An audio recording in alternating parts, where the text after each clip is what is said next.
यह एक भूत की कहानी है। रोहन नाम का एक मेरा दोस्त था। उसकी तुरंत ही नौकरी लगी थी और उसकी पोस्टिंग मेरे ही गांव में हुई थी।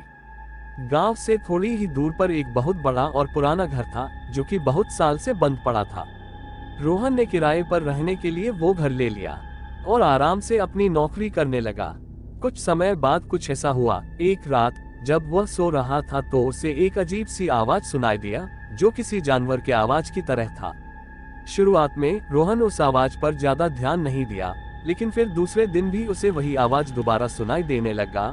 फिर वो सोचने लगा कि इस घर में कोई भूत है जो मुझे डराने की कोशिश कर रहा है। खैर रोहन भूत प्रेत को नहीं मानता था, वो आराम से सो गया। कुछ समय बाद जब रोहन की नींद खुली तो सामने एक दरवाना काला साया दिखाई दिया। रोहन इसके पहले कुछ करता वो खुद बेहोश होकर गिर गया। कुछ घंटे बाद जब उसे होश आया तो भागकर उस घर के मालिक के पास गया और सारी घटना के बारे में बताया। फिर मालिक ने रोहन को बताया कि हमारे घर के ऊपरी मंजिल में एक भूत रहता है। बहुत साल पहले इस गांव के कुछ लोग उसके साथ गलत व्यवहार करके उसकी हत्या कर दिए थे। तब से लेकर आज तक उसकी लाश का पता नहीं चला है।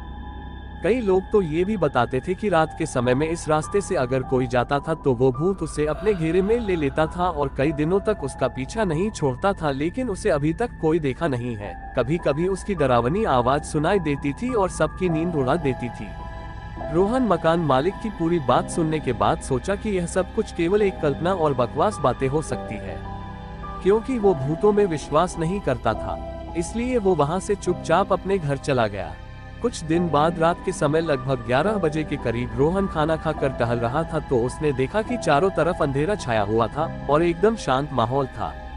फिर उसकी नजर दीवार पर गई और देखा कि घर के सारे दीवारों दरवाजों पर जानवरों की तरह कुछ निशाने बनी हुई थीं और बहुत से वस्तुओं को बिना किसी वजह के ही अलग अलग जगहों पर रख दिया गया था।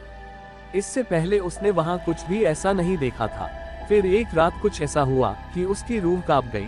रोहन अपने घर में अकेले सो रहा था, तब उसे एक डरावनी सी आवाज सुनाई दिया। रोहन नींद से उठ गया और इधर उधर देखने लगा कि कौन है जो इतनी डरावनी आवाज निकाल रहा है, लेकिन कहीं से भी कोई दिखाई नहीं दिया और थोड़ी ही देर में वो आवाज बार बार सुनाई देने लगी। जल्दी से रोहन अपने कमरे की लाइट जलाया तो देखा कि एक बहुत ही भयानक और डरावनी दृश्य उसके सामने खड़ा है और उसे घूर रहा है। अब रोहन डर के मारे थर थर कांपने लगा और उसकी आवाज भी नहीं निकलना बंद हो गया था। फिर उसने मन में ही सोचा कि मैं अपने सपनों में भी नहीं सोच सकता था कि मेरे साथ कभी भी कुछ ऐसा होगा। हे भगवान, अब आप ही मेरी कुछ मदद करिए। उसने देखा कि कमरे के बीच में एक आदमी खड़ा था जिसका शरीर काफी लंबा और डरावना था। दूध की तरह उजले और लहराते बाल थे और दोनों आंखें खून से लथपथ थी। वह भूत को डरावने रूप में अचानक अपने सामने देखकर उसकी हालत खराब हो गई थी। रोहन ऐसा भयानक और डरावना भूत अपने जिंदगी में कभी पहले नहीं देखा था। जैसे तैसे करके वह उस घर से भागा। यह एक भूत की कहानी है। खैर उस घर से निकलने के बाद उसे ऐसा लगने लगा था कि वह सारी रात उस घर में वो अकेले नहीं था, उसके साथ शायद कोई भूत था। उसने बार बार पीछे मुड़कर देखा लेकिन कुछ नहीं था। लेकिन कुछ देर बाद फिर से सोचने लगा, कहीं ये मेरा भ्रम तो नहीं है, और उसके दिमाग में भूतों और अद्भुत चीजों की तस्वीरें आने लगी।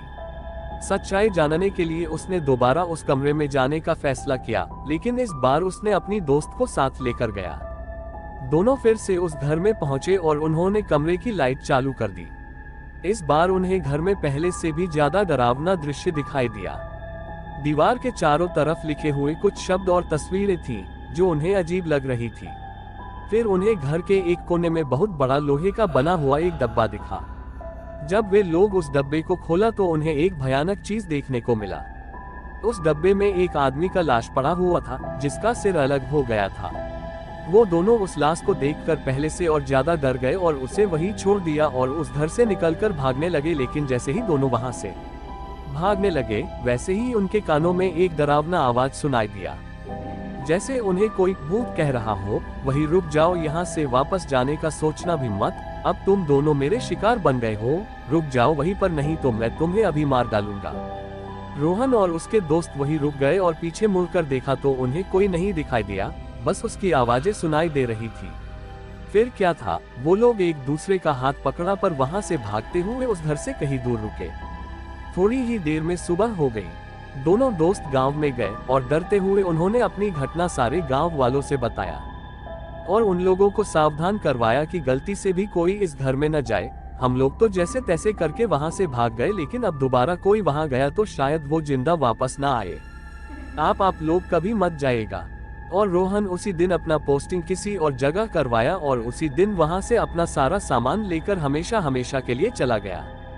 दिन पर दिन रोहन उस घर की घटना भूलने की कोशिश करता, लेकिन वो उस घटना को कभी भी भूल नहीं पाया और उसकी रात भी खराब होने लगा था। वो अब रात को सोने में डरने लगा था।